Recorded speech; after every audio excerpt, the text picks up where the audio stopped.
warahmatullahi wabarakatuh. Perkenalkan, saya Devi Dian Lestari. Saya akan menjelaskan tentang persepsi dan kesadaran. Persepsi dan kesadaran adalah dua konsep yang terkait erat dalam psikologi dan filsafat. Berikut adalah definisinya dan penjelasan singkat tentang keduanya.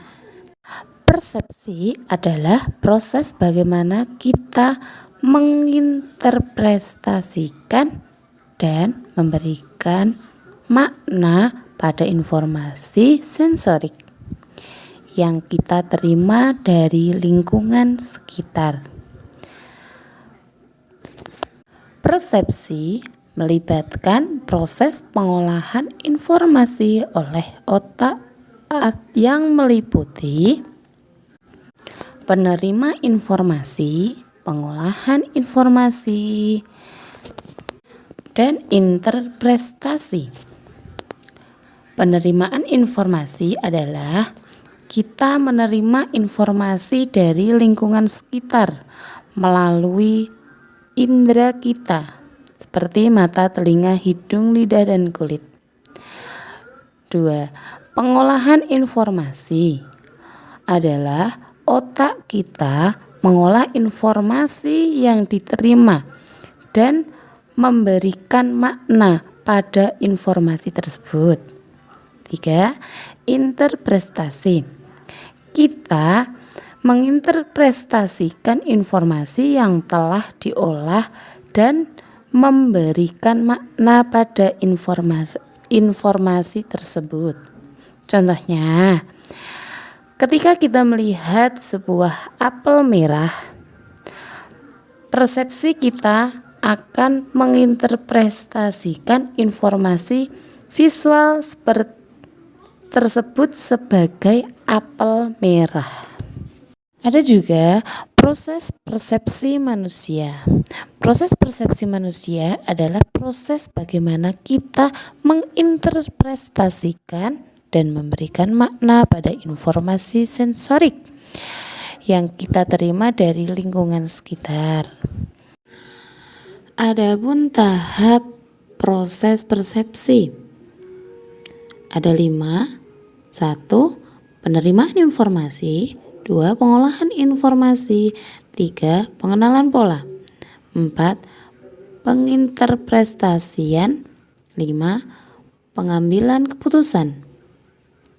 1. Penerimaan informasi adalah kita menerima informasi dari lingkungan sekitar melalui indera kita, seperti mata, telinga, hidung, lidah, dan kulit.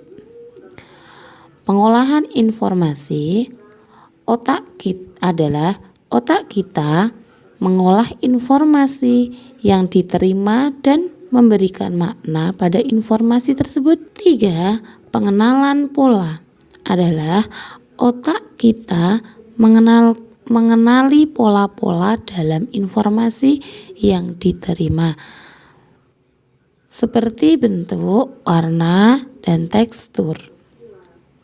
Penginterpretasian adalah otak kita menginterpretasikan informasi yang telah diolah dan memberikan makna dan pada informasi tersebut. 5.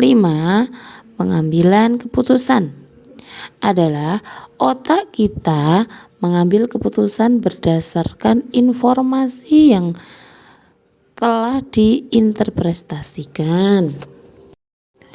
Faktor-faktor yang mempengaruhi proses persepsi adalah pengalaman, emosi, perhatian, konteks, dan kebiasaan. Semua itu dapat mempengaruhi cara kita mempersepsikan informasi. Adapun jenis-jenis persepsi. 1. Persepsi visual, yaitu persepsi yang didapatkan melalui mata. Persepsi auditori, yaitu persepsi yang didapatkan melalui telinga. Persepsi peraba, yaitu persepsi yang didapatkan melalui kulit. Persepsi penciuman, yaitu persepsi yang didapatkan melalui hidung. Persepsi pengecapan, yaitu persepsi yang didapatkan melalui lidah. Dilanjutkan dengan kesadaran. Kesadaran adalah kondisi di mana kita sadar akan diri kita sendiri, lingkungan sekitar, dan pengalaman kita. Kesadaran melibatkan proses pengolahan informasi dan pengambilan keputusan yang memungkinkan kita untuk berinteraksi dengan lingkungan sekitar. Bagian-bagian dari kesadaran manusia. 1. Kesadaran fisik.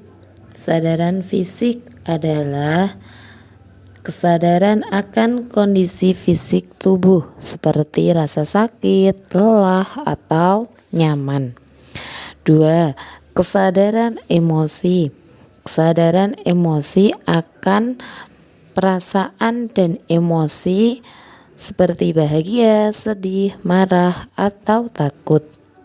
3. Kesadaran kognitif.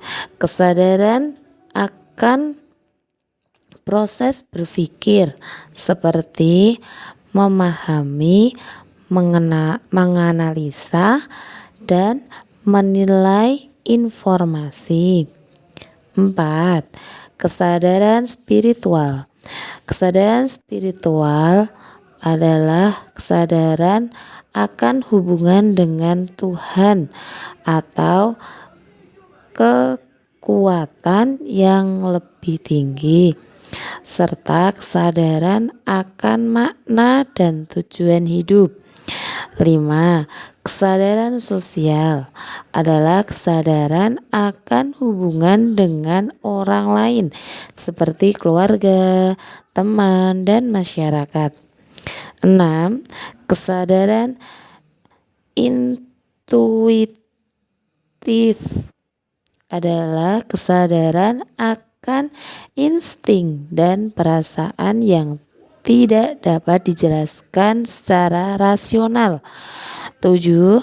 Kesadaran kreatif adalah kesadaran akan kemampuan untuk menciptakan dan mengembangkan ide-ide baru.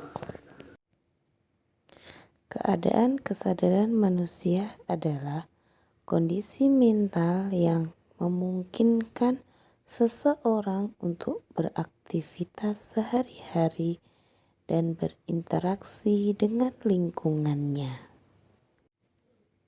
Kesadaran manusia dapat mengalami berbagai perubahan seperti terjaga, tidur, mimpi, hipnosis, dan ketidaksadaran. Keadaan kesadaran manusia dibagi menjadi 2. Keadaan kesadaran normal dan keadaan kesadaran yang mempengaruhi penurunan. Keadaan kesadaran normal kompos mentis, yaitu keadaan kesadaran sepenuhnya dan dapat menjawab pertanyaan tentang lingkungannya. Terjaga, yaitu keadaan mental yang jernih dan dapat beraktivitas sehari-hari. 2. Keadaan kesadaran yang mengalami penurunan, setengah tidur atau mengantuk, pingsan, terpengaruh zat-zat tertentu seperti alkohol. Faktor-faktor yang dapat mempengaruhi kesadaran. Makanan dan minuman seperti kopi, teh, soda, coklat, dan minuman berenergi.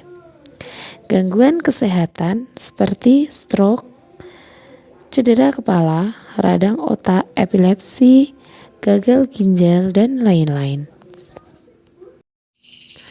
tidur dan terjaga. Berikut adalah pengertian dari tidur, mimpi, terjaga, dan hipnosis. Tidur mimpi. Tidur mimpi adalah kondisi tidur yang ditandai dengan adanya aktivitas otak yang mirip dengan saat kita terjaga. Pada saat tidur mimpi, kita dapat mengenali mimpi yang sangat nyata dan dapat mempengaruhi emosi kita. Tidur mimpi biasanya terjadi pada tahap rapid eye movement dari siklus tidur. Terjaga. Terjaga adalah kondisi di mana kita sadar dan dapat berinteraksi dengan lingkungan sekitar. Pada saat terjaga, kita dapat berpikir, bergerak, dan merasa emosi dengan normal. Terjaga adalah kondisi yang paling umum dan penting bagi kita untuk menjalani kehidupan sehari-hari. Hipnosis. Hipnosis adalah kondisi di mana kita berada dalam keadaan trance atau tidur ringan, tetapi masih dapat berinteraksi dengan lingkungan sekitar. Pada saat hipnosis, kita dapat lebih mudah dipengaruhi oleh saran atau perintah dari orang lain. Hipnosis sering digunakan dalam terapi untuk membantu orang mengatasi masalah mental atau emosi. Ada juga perbedaan antara tidur mimpi, terjaga, dan hipnosis. Adalah tidur mimpi, kita tidak sadar dan tidak dapat berinteraksi dengan lingkungan sekitar. Terjaga, kita sadar dan dapat berinteraksi dengan lingkungan sekitar. Kalau hipnosis, kita berada dalam keadaan trance atau tidur ringan, tetapi masih dapat berinteraksi dengan lingkungan sekitar kita. Dalam kesimpulan, tidur mimpi, terjaga, hipnosis adalah 3 kondisi yang berbeda dan memiliki karakteristik yang unik. Baik, cukup sekian presentasi dari saya. Apabila banyak kekurangan, saya mohon maaf yang sebesar-besarnya. Saya akhiri, wassalamualaikum warahmatullahi wabarakatuh. Terima kasih.